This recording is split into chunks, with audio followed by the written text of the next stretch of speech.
Prayer, The Art of Believing, a 1945 book by Neville Goddard, read by Josiah Brandt. Preface. Prayer is the master key. A key may fit one door of a house, but when it fits all doors, it may well claim to be a master key. Such, and no less a key, is prayer to all earthly problems. Chapter 1. Law of Reversibility. Pray for my soul. More things are wrought by prayer than this world dreams of. Tennyson. Prayer is an art and requires practice. The first requirement is a controlled imagination. Parade and vain repetitions are foreign to prayer. Its exercise requires tranquility and peace of mind. Use not vain repetitions, for prayer is done in secret. And thy Father which seeth in secret shall reward thee openly. The ceremonies that are customarily used in prayer are mere superstitions and have been invented to give prayer an air of solemnity. Those who do practice the art of prayer are often ignorant of the laws that control it. They attribute the results obtained to the ceremonies and mistake the letter for the spirit. The essence of prayer is faith, but faith must be permeated with understanding to be given that active quality which it does not possess when standing alone. Therefore, get wisdom, and with all thy getting, get understanding. This book is an attempt to reduce the unknown to the known by pointing out the conditions on which prayers are answered, and without which they cannot be answered. It defines the conditions governing prayer in laws that are simply a generalization of our observations. The universal law of reversibility is the foundation on which its claims are based. Mechanical motion caused by speech was known for a long time before anyone dreamed of the possibility of an inverse transformation. That is, the reproduction of speech by mechanical motion, the phonograph. For a long time, electricity was produced by friction, without ever a thought that friction in turn could be produced by electricity. Whether or not man succeeds in reversing the transformation of a force, he knows nevertheless that all transformations of force are reversible. If heat can produce mechanical motion, so mechanical motion can produce heat. If electricity produces magnetism, magnetism too can develop electric currents.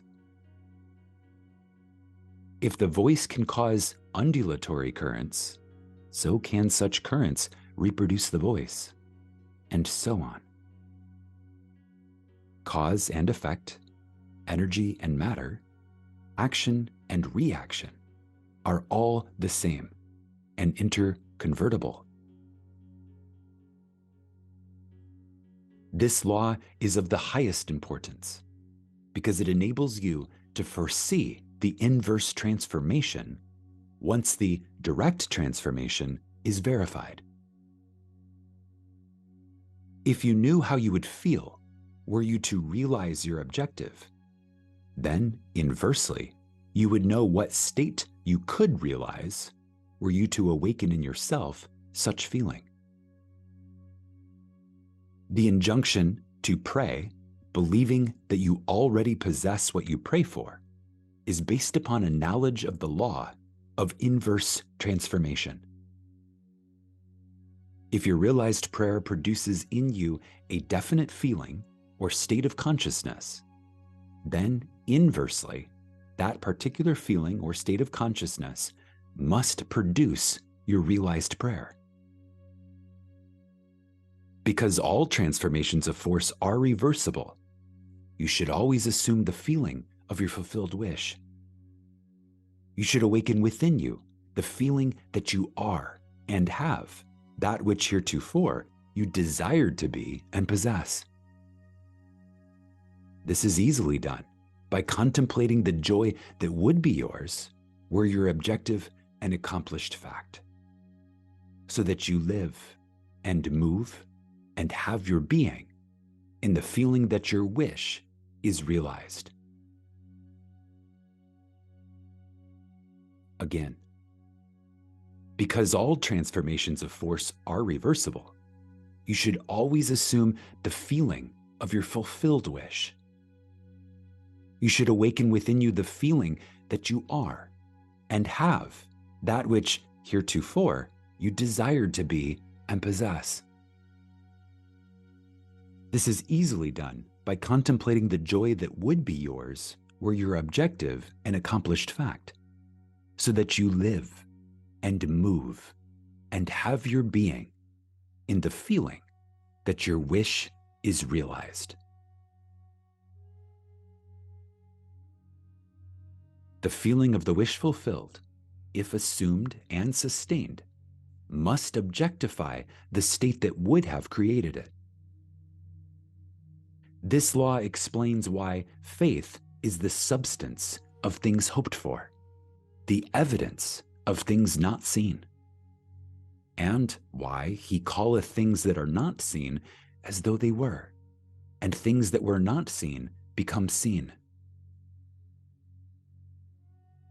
Assume the feeling of your wish fulfilled, and continue feeling that it is fulfilled, until that which you feel objectifies itself. If a physical fact can produce a psychological state can produce a physical fact. If the effect A can be produced by the cause B, then inversely, the effect B can be produced by the cause A.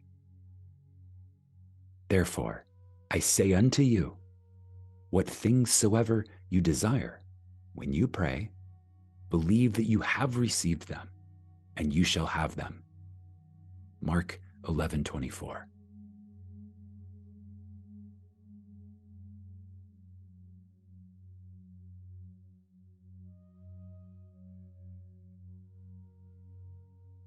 Chapter 2. Dual Nature of Consciousness. A clear concept of the dual nature of man's consciousness must be the basis of all true prayer. Consciousness includes a subconscious as well as a conscious part. The infinitely greater part of consciousness lies below the sphere of objective consciousness. The subconscious is the most important part of consciousness. It is the cause of voluntary action. The subconscious is what man is. The conscious is what a man knows. I and my Father are one, but my Father is greater than I. The conscious and the subconscious are one, but the subconscious is greater than the conscious. I of myself can do nothing. The Father within me, he doeth the work.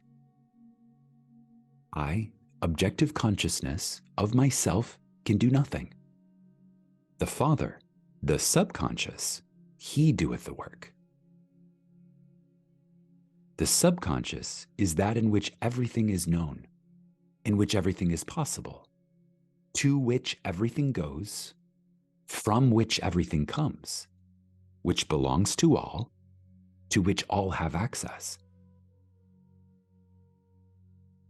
What we are conscious of is constructed out of what we are not conscious of. Not only do our subconscious assumptions influence our behavior, but they also fashion the pattern of our objective existence. They alone have the power to say, let us make man, or objective manifestations, in our image, after our likeness.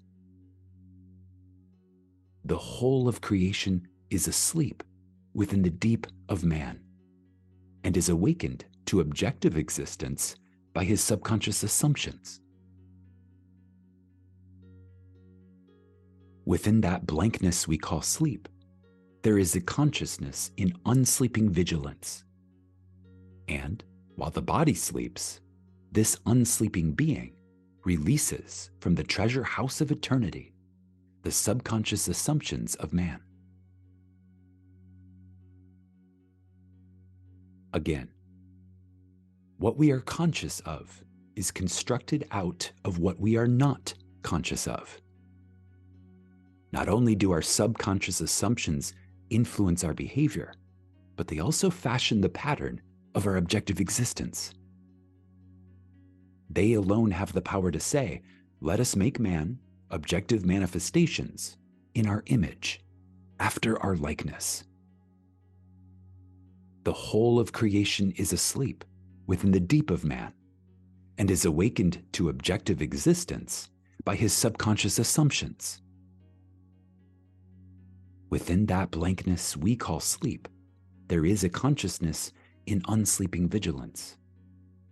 And while the body sleeps, this unsleeping being releases from the treasure house of eternity the subconscious assumptions of man. Prayer is the key which unlocks this infinite storehouse. "Prove me now herewith, saith the Lord of hosts, if I will not open you the windows of heaven and pour you out a blessing, that there shall not be room enough to receive it." Prayer modifies or completely changes our subconscious assumptions, and a change of assumption is a change of expression. The conscious mind reasons inductively from observation, experience, and education. It, therefore, finds it difficult to believe what the five senses and inductive reason deny. The subconscious reasons deductively and is never concerned with the truth or falsity of the premise, but proceeds on the assumption of the correctness of the premise and objectifies results that are consistent with the premise. This distinction must be clearly seen by all who would master the art of praying. No true grasp of the science of prayer can really be obtained until the laws governing the dual nature of consciousness are understood and the importance of the subconscious realized. Prayer, the art of believing what is denied by the senses, deals almost entirely with the subconscious.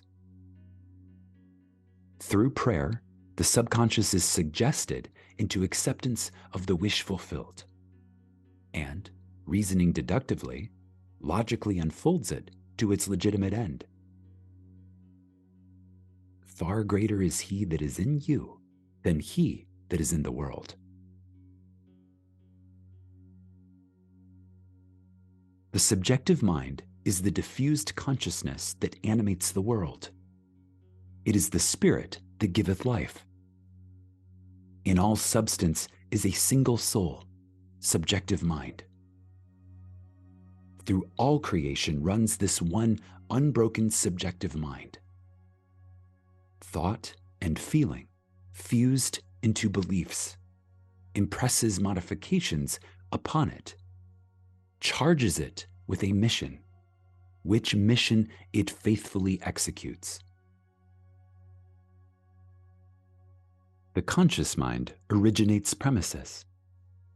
The subjective mind unfolds them to their logical ends. Were the subjective mind not so limited in its initiative power of reasoning, objective man could not be held responsible for his actions in the world. Man transmits ideas to the subconscious through his feelings.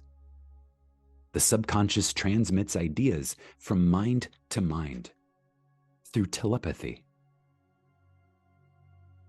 Your unexpressed convictions of others are transmitted to them without their conscious knowledge or consent, and, if subconsciously accepted by them, will influence their behavior.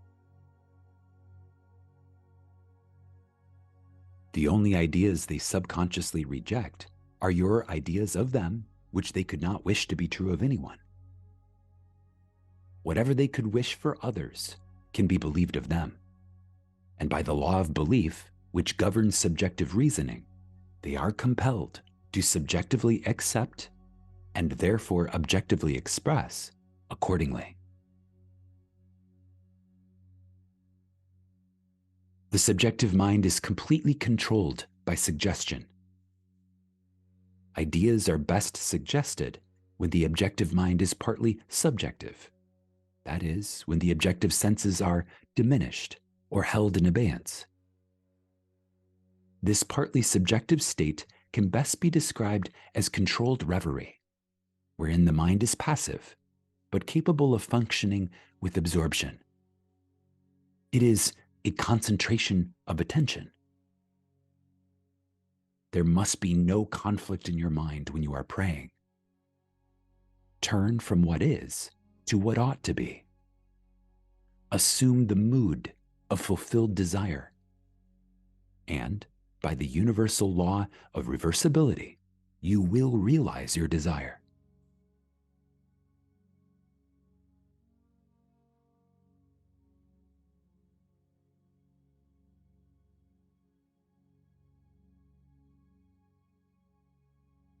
Chapter 3: Imagination and Faith. Prayers are not successfully made unless there is rapport between the conscious and subconscious mind of the operator. This is done through imagination and faith.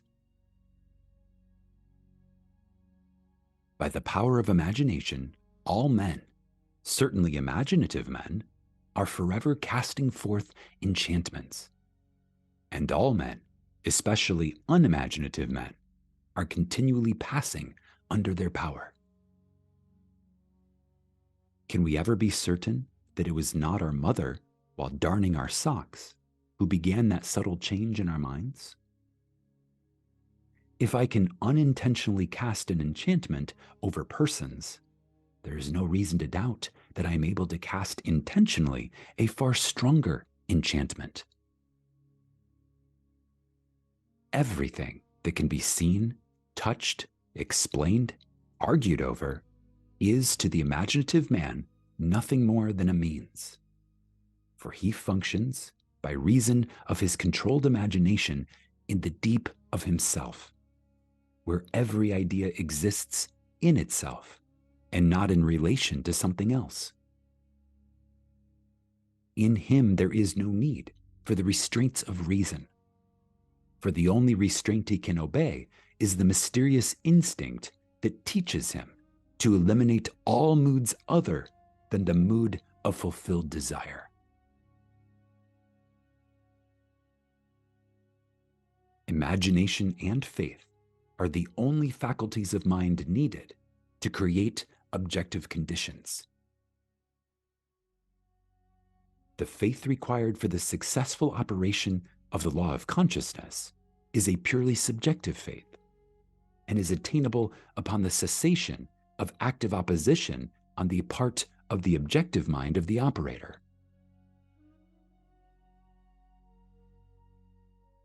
It depends upon your ability to feel and accept as true what your objective senses deny. Neither the passivity of the subject nor his conscious agreement with your suggestion is necessary. For without his consent or knowledge, he can be given a subjective order, which he must objectively express.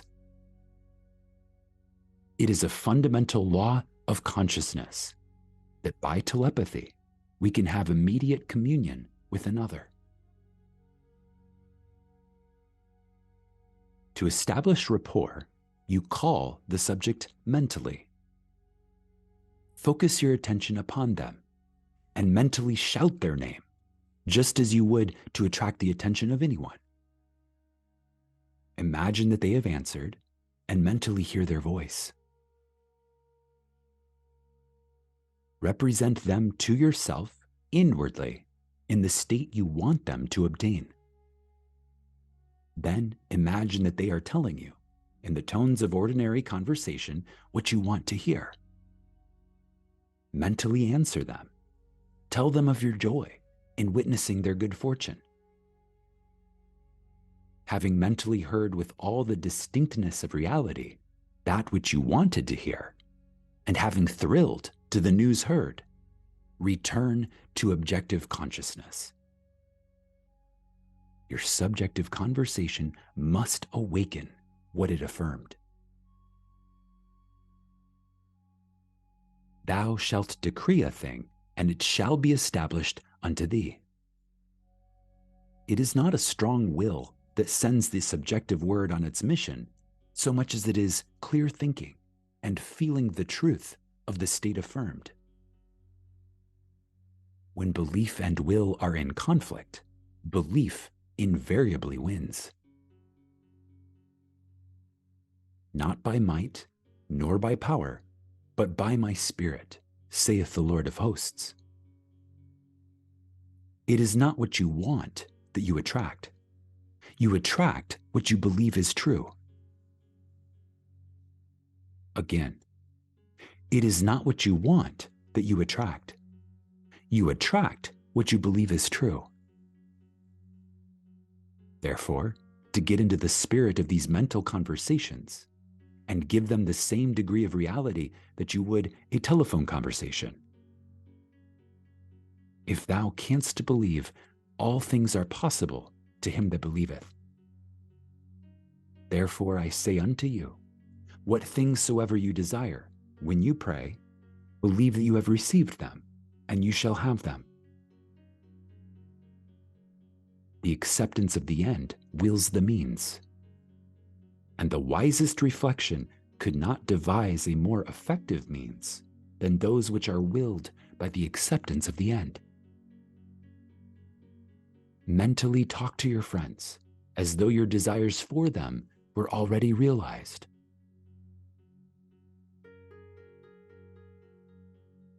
Imagination is the beginning of the growth of all forms, and faith is the substance out of which they are formed. By imagination, that which exists in latency or is asleep within the deep of consciousness is awakened and is given a form. The cures attributed to the influence of certain medicines, relics, and places are effects of imagination and faith. The curative power is not in the spirit that is in them, it is in the spirit in which they are accepted. The letter killeth, but the spirit giveth life. The subjective mind is completely controlled by suggestion. So, whether the object of your faith be true or false, you will get the same results. There is nothing unsound in the theory of medicine or in the claims of the priesthood for their relics and holy places. The subjective mind of the patient accepts the suggestion of health conditioned on such states, and as soon as these conditions are met, proceeds to realize health. According to your faith, be it done unto you, for all things are possible to him that believeth. Confident expectation of a state is the most potent means of bringing it about. The confident expectation of a cure does that which no medical treatment can accomplish. Failure is always due to an antagonistic autosuggestion by the patient, arising from objective doubt of the power of the medicine or relic, or from doubt of the truth of the theory. Many of us, either from too little emotion or too much intellect, both of which are stumbling blocks in the way of prayer, cannot believe that which our senses deny. To force ourselves to believe will end in greater doubt. To avoid such counter-suggestions, the patient should be unaware, objectively, of the suggestions which are made to him. The most effective method of healing or influencing the behavior of others consists in what is known as the silent treatment. When the subject is unaware, objectively, of the suggestion given him, there is no possibility of him setting up an antagonistic belief. It is not necessary that the patient know objectively that anything is being done for him. From what is known of the subjective and objective processes of reasoning, it is better that he should not know, objectively, of that which is being done for him. The more completely the objective mind is kept in ignorance of the suggestion, the better will the subjective mind perform its functions. The subject subconsciously accepts the suggestion and thinks he originates it, proving the truth of Spinoza's dictum that we know not the causes that determine our actions. The subconscious mind is the universal conductor, which the operator modifies with his thoughts and feelings. Visible states are either the vibratory effects of subconscious vibrations within you, or they are the vibratory causes of the corresponding vibrations within you. A disciplined man never permits them to be causes unless they awaken in him desirable states of consciousness. With a knowledge of the law of reversibility, the disciplined man transforms his world by imagining and feeling only what is lovely and of good report. The beautiful idea he awakens within himself shall not fail to arouse its affinity in others. He knows the Savior of the world is not a man, but the manifestation that would save. Again, with a knowledge of the law of reversibility, the disciplined man transforms his world by imagining and feeling only what is lovely and of good report. The beautiful idea he awakens within himself shall not fail to arouse its affinity in others. He knows the Savior of the world is not a man, but a manifestation that would save. The sick man's Savior is health. The hungry man's Savior is food. The thirsty man's Savior is water. He walks in the company of the Savior by assuming the feeling of his wish fulfilled.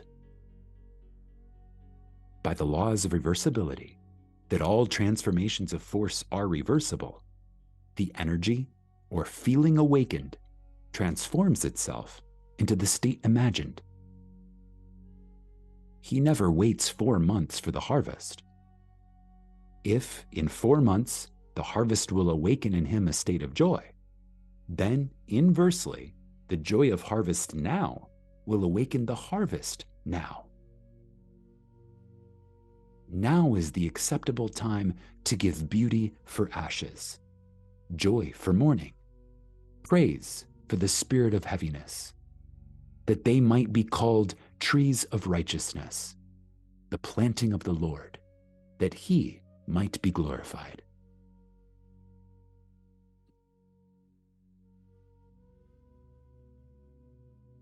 Chapter 4. Controlled Reverie. Everyone is amenable to the same psychological laws which govern the ordinary hypnotic subject. He is amenable to control by suggestion. In hypnosis, the objective senses are partly or totally suspended. However, no matter how profoundly the objective senses are locked in hypnosis, the subjective faculties are alert, and the subject recognizes everything that goes on around him. The activity and power of the subjective mind are proportionate to the sleep of the objective mind. Suggestions, which appear powerless when presented directly to the objective consciousness, are highly efficacious when the subject is in the hypnotic state. The hypnotic state is simply being unaware objectively.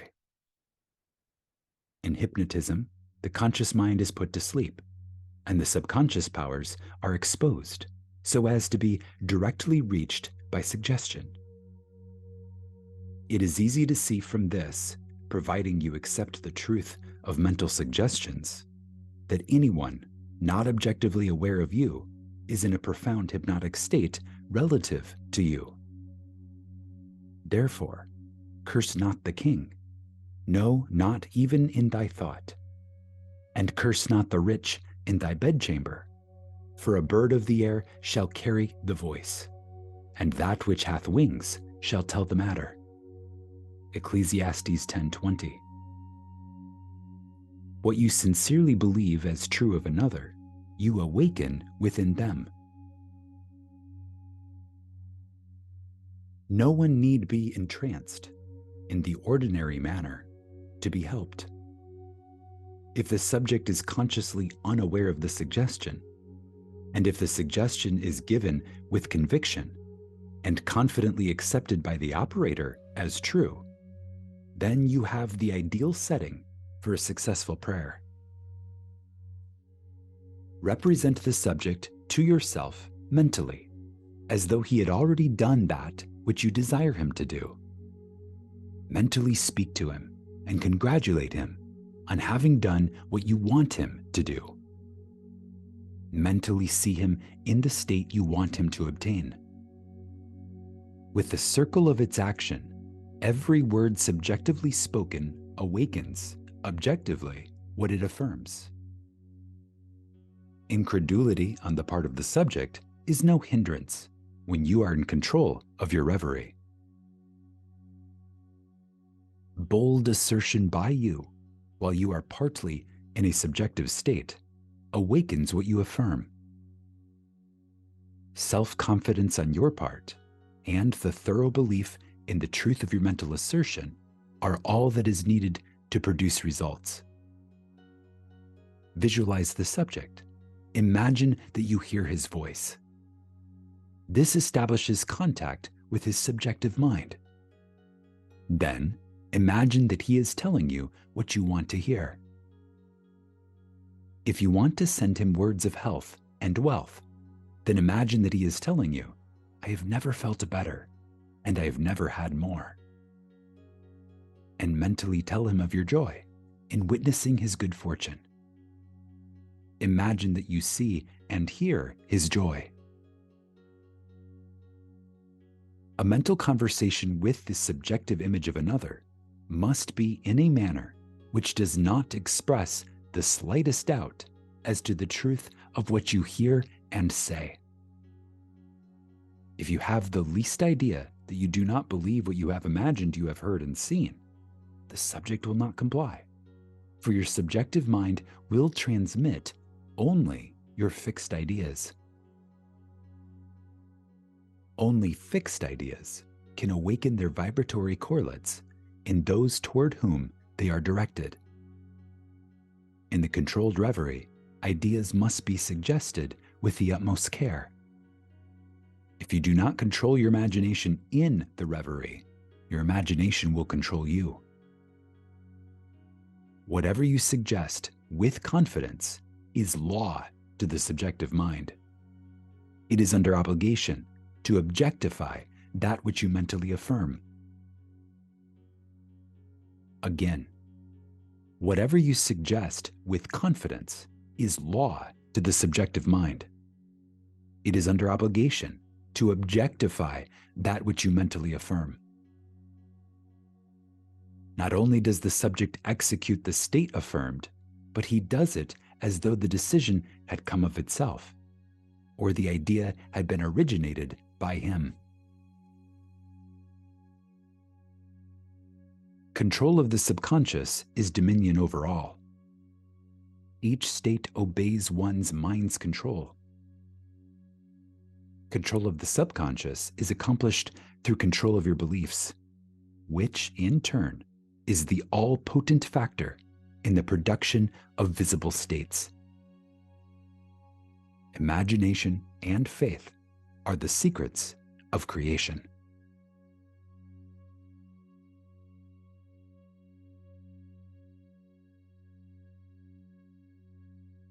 Chapter 5. Law of Thought Transmission.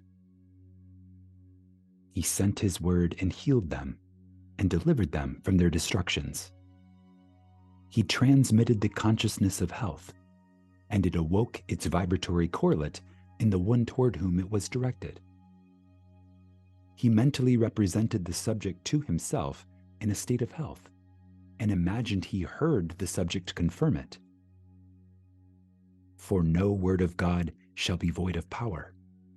Therefore, hold fast the pattern of healthful words, which thou hast heard. To pray successfully, you must have clearly defined objectives. You must know what you want before you can ask for it. You must know what you want before you can feel that you have it. And prayer is the feeling of fulfilled desire. It does not matter what it is you seek in prayer, or where it is, or whom it concerns. You have nothing to do but convince yourself of the truth of that which you desire to see manifested. When you emerge from prayer, you no longer seek, for you have, if you have prayed correctly, subconsciously assumed the reality of the state sought. And, by the law of reversibility, your subconscious assumption must objectify that which it affirms. You must have a conductor to transmit a force. You may employ a wire, a jet of water, a current of air, a ray of light, or any intermediary whatsoever.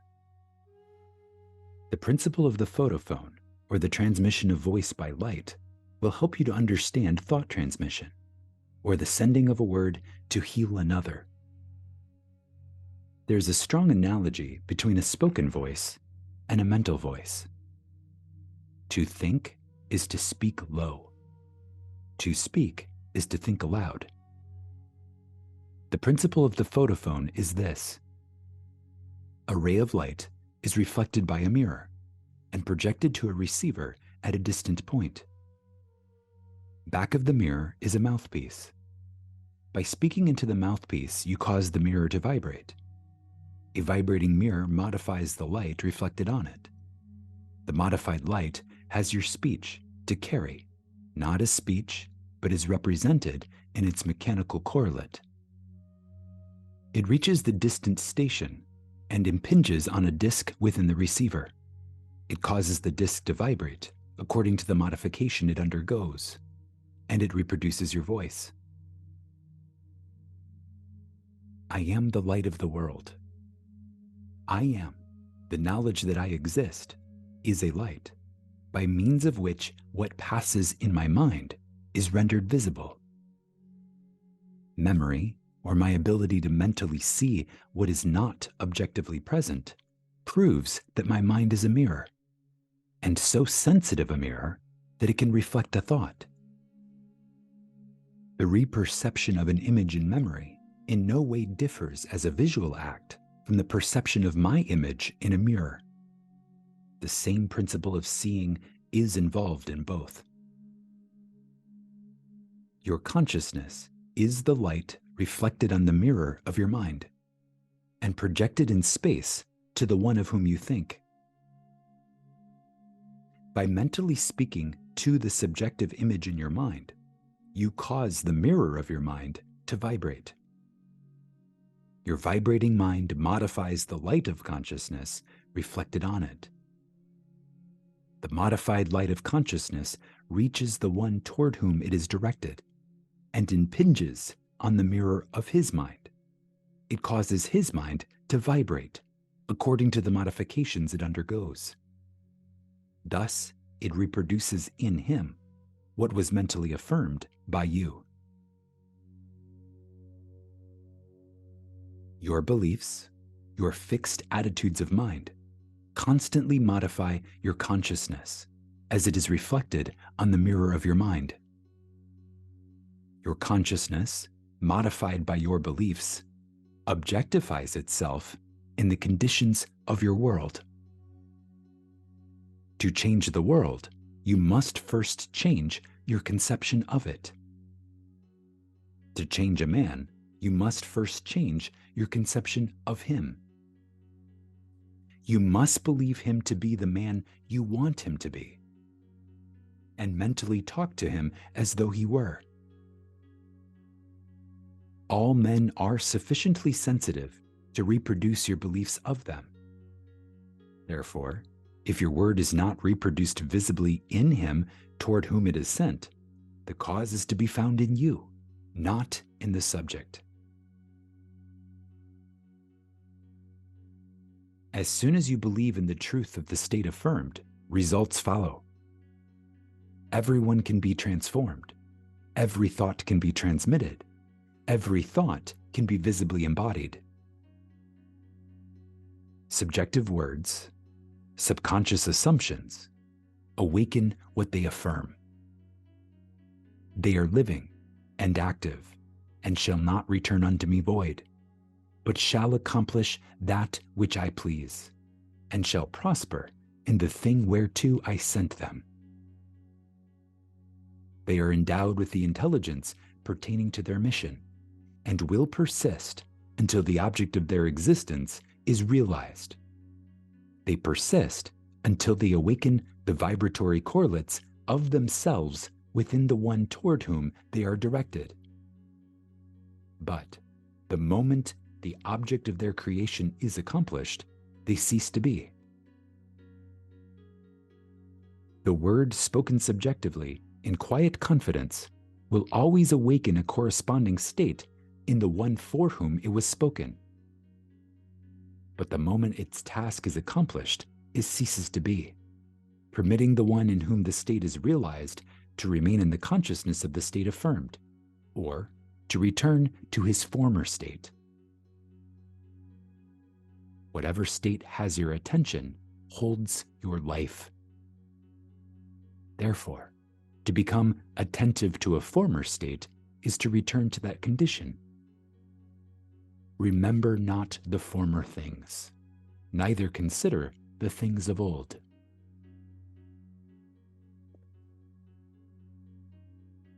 Nothing can be added to man, for the whole of creation is already perfected within him. The kingdom of heaven is within you. Man can receive nothing except it be given him from heaven, and heaven is your subconsciousness. Not even a sunburn is given from without. The rays without only awaken corresponding rays within.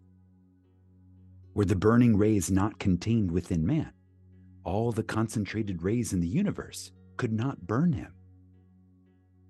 Were the tones of health not contained within the consciousness of the one of whom they are affirmed, they could not be vibrated by the word which is sent.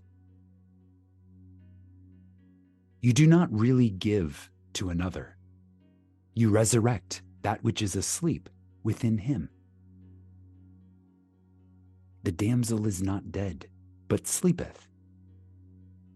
Death is merely a sleeping and a forgetting. Age and decay are the sleep, not death, of youth and health. Recognition of a state vibrates or awakens it. Again, death is merely a sleeping and forgetting. Age and decay are the sleep, not death, of youth and health. Recognition of a state vibrates or awakens it. Distance, as it is cognized by your objective senses, does not exist for the subjective mind. If I take the wings of the morning, and dwell in the uttermost parts of the sea. Even there shall thy hand lead me. Time and space are conditions of thought. The imagination can transcend them and move in psychological time and space. Although physically separated from a place by thousands of miles, you can mentally live in the distant place as though it were here. Your imagination can easily transform winter into summer, New York into Florida, and so on. Whether the object of your desire be near or far, results will be the same. Subjectively, the object of your desire is never far off. Its intense nearness makes it remote from observation of the senses. It dwells in consciousness, and consciousness is closer than breathing and nearer than hands and feet. Consciousness is the one and only reality. All phenomena are formed of the same substance, vibrating at different rates. All is consciousness, modified by belief. Out of consciousness, I, as man, came. And to consciousness, I, as man, return. In consciousness, all states exist subjectively and are wakened to their objective existence by belief. The only thing that prevents us from making a successful subjective impression on one at a great distance, or transforming there into here, is our habit of regarding space as obstacle. A friend 1,000 miles away is rooted in your consciousness through your fixed ideas of him.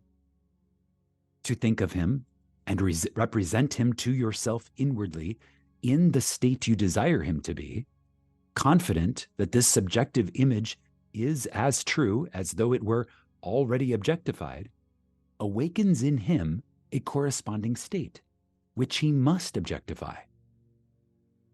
The results will be as obvious as the cause was hidden.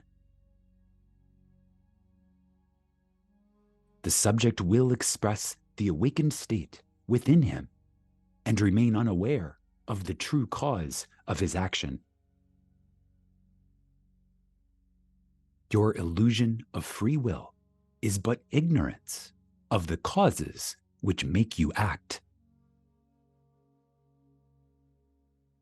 Again, your illusion of free will is but ignorance of the causes which make you act. Prayers depend on your attitude of mind for their success, and not upon the attitude of the subject. The subject has no power to resist your controlled subjective ideas of him, unless the state affirmed by you to be true of him is a state he is incapable of wishing as true of another. In that case, it returns to you, the sender, and will realize itself in you. Provided the idea is acceptable, success depends entirely on the operator, not upon the subjects who, like compass needles on their pivots, are quite indifferent as to what direction you choose to give them. If your fixed idea is not subjectively accepted by the one toward whom it is directed, it rebounds to you from whom it came. Who is he that will harm you, if ye be followers of that which is good? I have been young, and now am old, yet I have not seen the righteous forsaken, nor his seed begging bread. There shall no evil happen to the just. Nothing befalls us that is not of the nature of ourselves. Again, nothing befalls us which is not the nature of ourselves.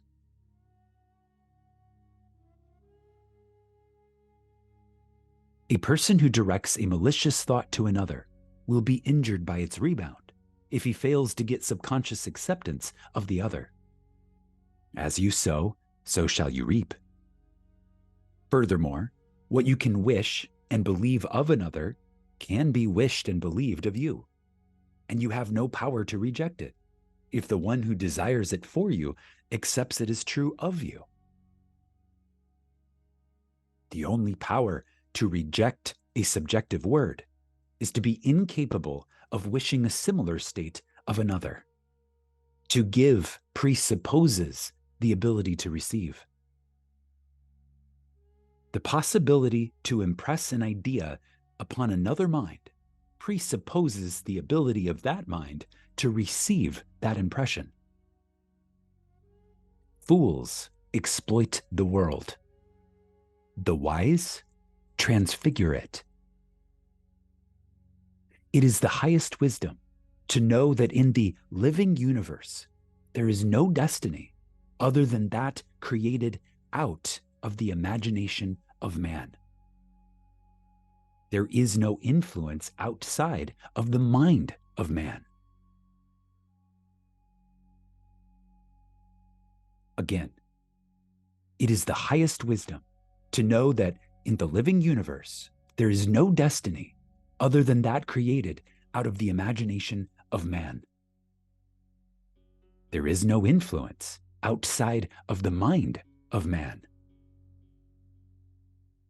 Whatsoever things are lovely, whatsoever things are of good report, if there be any virtue, and if there be any praise, think on these things. Never accept as true of others what you would not want to be true of you. To awaken a state within another, it must first be awake within you.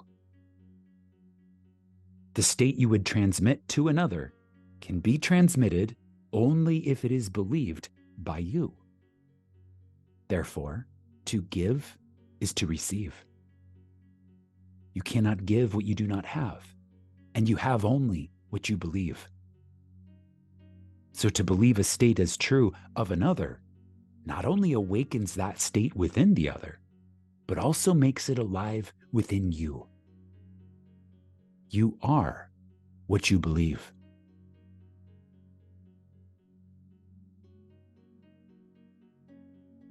Give, and you shall receive, full measure, pressed down, and running over. Giving is simply believing. For what you truly believe of others, you awaken within them.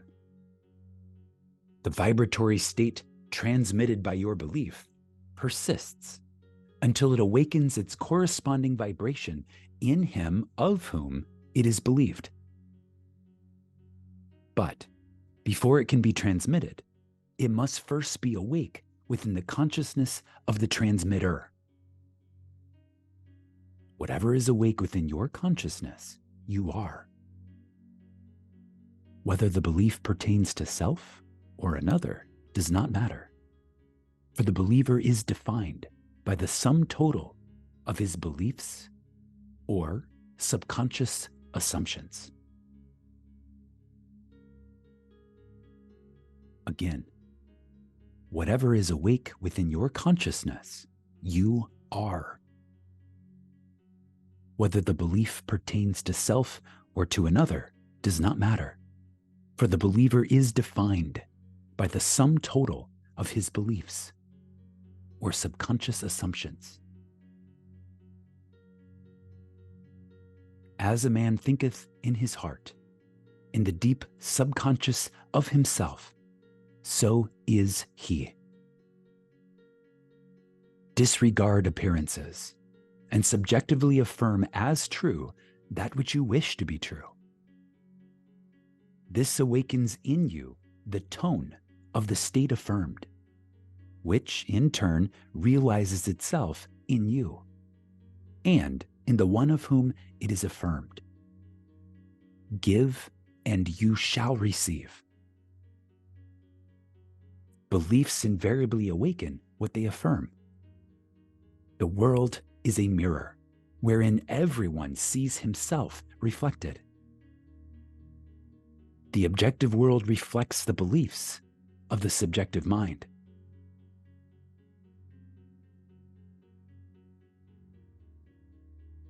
Again, disregard appearances and subjectively affirm as true that which you wish to be true.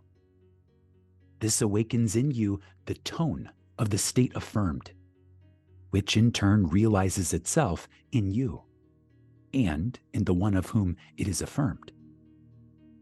Give and you shall receive. Beliefs invariably awaken what they affirm. The world is a mirror wherein everyone sees himself reflected. The objective world reflects the beliefs of the subjective mind.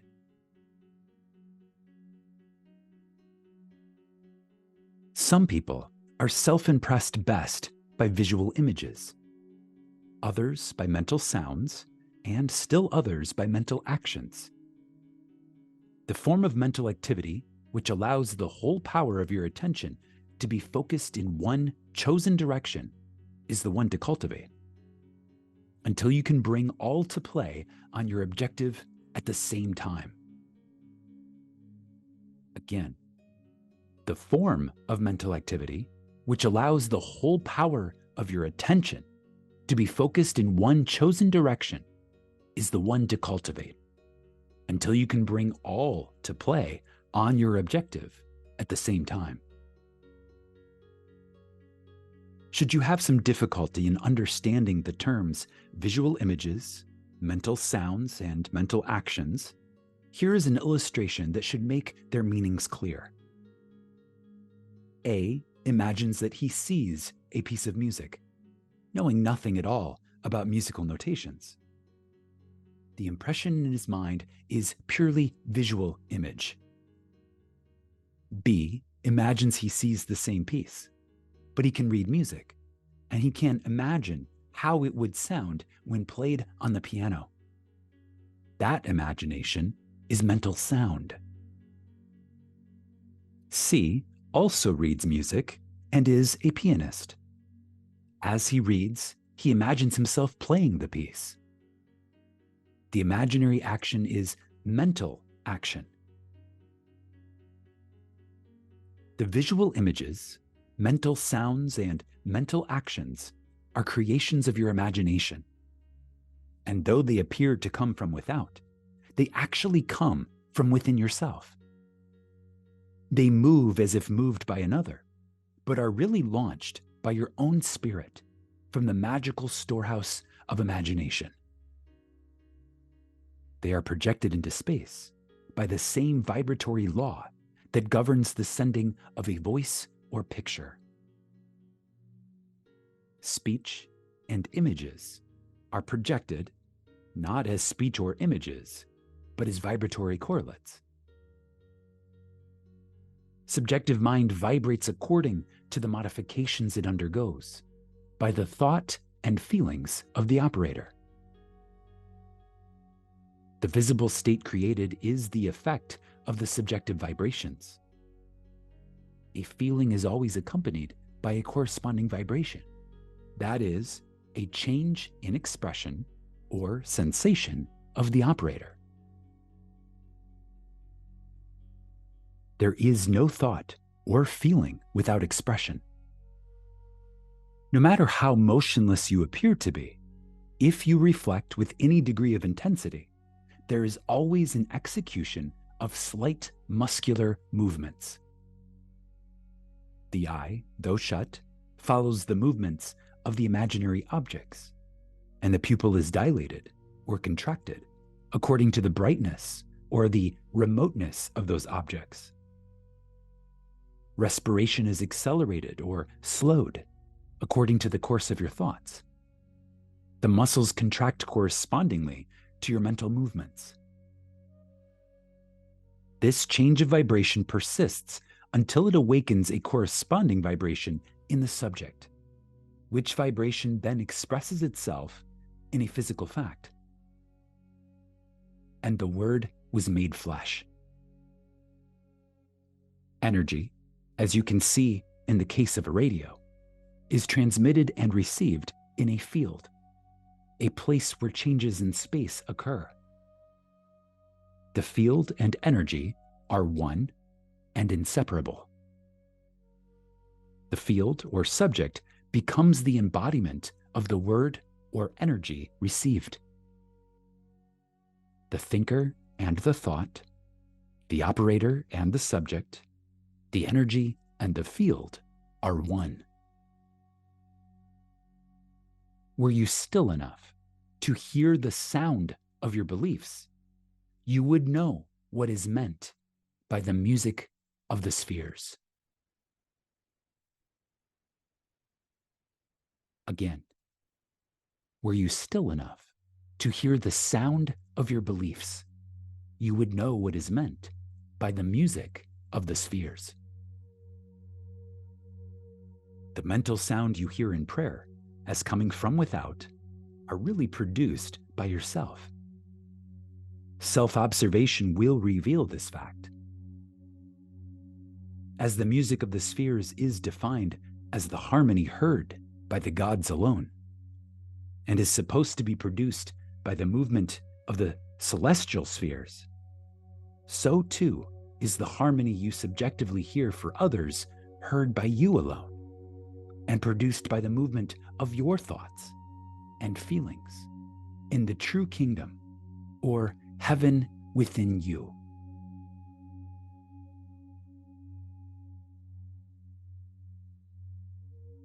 Chapter 6, Good Tidings. How beautiful upon the mountains are the feet of him that bringeth good tidings, that publisheth peace, that bringeth good tidings of good, that publisheth salvation. A very effective way to bring good tidings to another is to call before your mind's eye the subjective image of the person you wish to help, and have him affirm that he has done that which you desired him to do. Mentally hear him tell you that he has done it. This awakens within him the vibratory correlate of the state affirmed, which vibration persists until its mission is accomplished. It does not matter what it is you desire to have done, or whom you select to do it. As soon as you can subjectively affirm that it is done, results follow. Failure can only result if you fail to accept the truth of your assertion, or if the state affirmed would not be desired by the subject for himself or for another. In the latter event, the state would realize itself in you, the operator. The seemingly harmless habit of talking to yourself is the most fruitful form of prayer. A mental argument with the subjective image of another is the surest way to pray for an argument. You are asking to be offended by the other when you objectively meet. He is compelled to act in a manner displeasing to you, unless, before the meeting, you countermand or modify your order by subjectively affirming a change.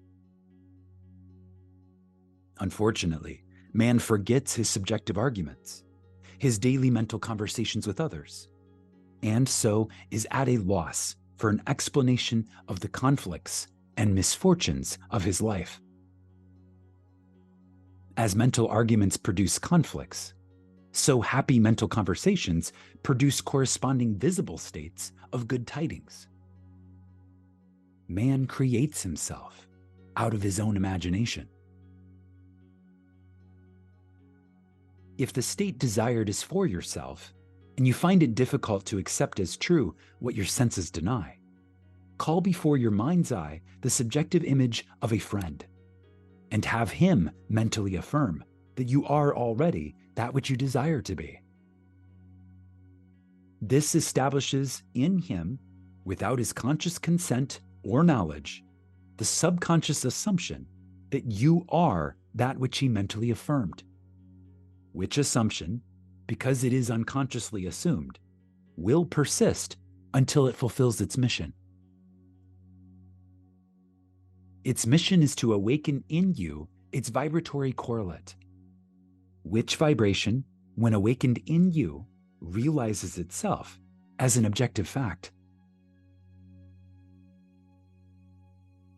Another very effective way to pray for oneself is to use the formula of Job, who found that his own captivity was removed as he prayed for his friends. Fix your attention on a friend and have the imaginary voice of your friend tell you that he is or has that which is comparable to that which you desire to be or to have. As you mentally hear and see him, feel the thrill of his good fortune and sincerely wish him well. This awakens in him the corresponding vibration of the state affirmed, which vibration must then objectify itself as a physical fact. You will discover the truth of the statement, "Blessed are the merciful, for they shall receive mercy." The quality of mercy is twice blessed. It blesses him who taketh and him who giveth. The good you subjectively accept as true of others will not only be expressed by them, but a full share will be realized by you. Transformations are never total. Force A is always transformed into more than a force B. A blow with a hammer produces not only mechanical concussion, but also heat, electricity, a sound, a magnetic change, and so on. The vibratory correlate in the subject is not the entire transformation of the sentiment communicated. The gift transmitted to another is like the divine measure, pressed down, shaken together, and running over, so that after the 5,000 are fed from the 5 loaves and 2 fish, 12 baskets full are left over.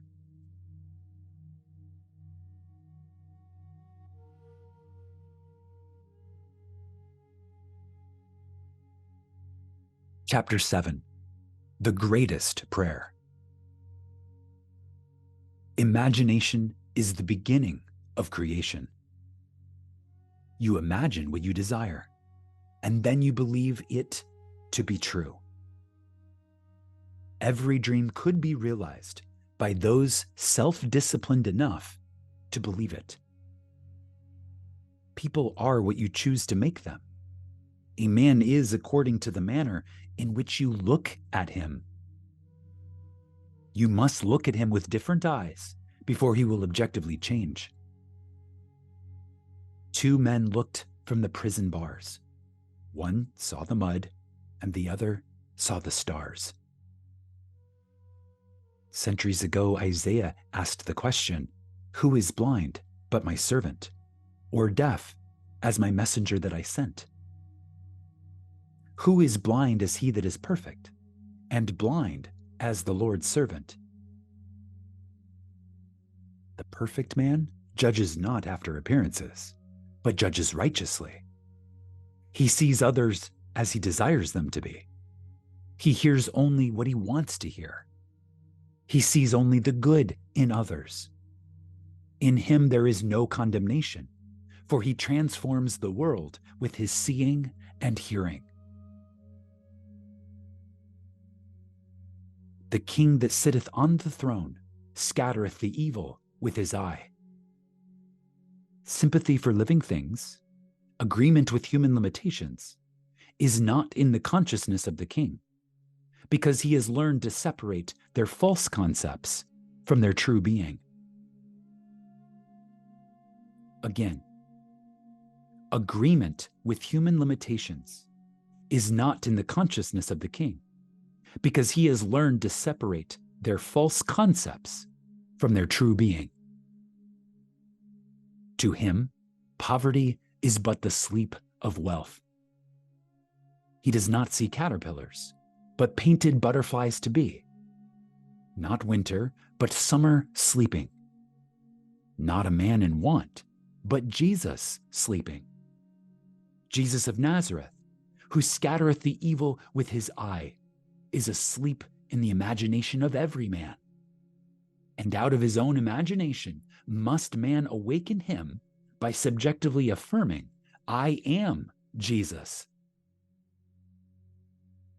Then and only then will he see Jesus. For man can only see what is awake within himself. The holy womb is man's imagination. The holy child is that conception of himself which fits Isaiah's definition of perfection. Heed the words of St. Augustine. Too late have I loved thee, for behold, thou wert within, and it was without that I did seek thee. It is to your own consciousness that you must turn as to the only reality. There and there alone, you awaken that which is asleep. Though Christ 1,000 times in Bethlehem be born, if he is not born in thee, thy soul is still forlorn. Creation is finished. You call your creation into being by feeling the reality of the state you would call. A mood attracts its affinities, but it does not create what it attracts. As sleep is called by feeling, I am sleepy, so too is Jesus Christ called by the feeling, I am Jesus Christ. Man sees only himself. Nothing befalls man that is not in the nature of himself. People emerge out of the mass, betraying their close affinity to your moods as they are engendered.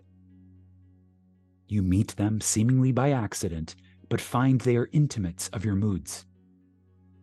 Because your moods continually externalize themselves, you could prophesy from your moods that you, without search, would soon meet certain characters and encounter certain conditions. Therefore, call the perfect one into being by living in the feeling, I am Christ. For Christ is the one concept of self through which can be seen the unveiled realities of eternity.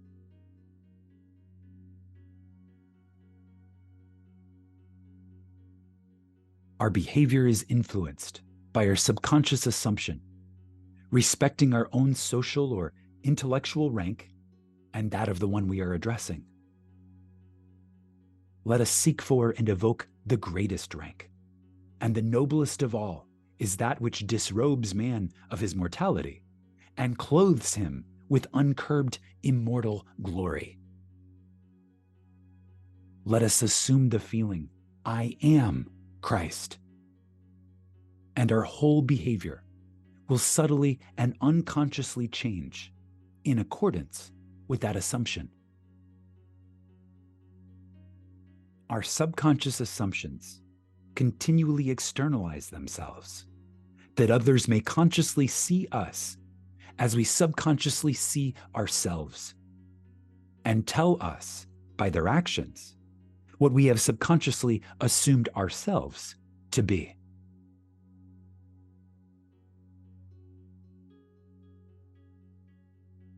Therefore, let us assume the feeling, I am Christ, until our conscious claim becomes our subconscious assumption that we all, with open face, beholding as in a glass the glory of the Lord, are changed into the same image from glory to glory.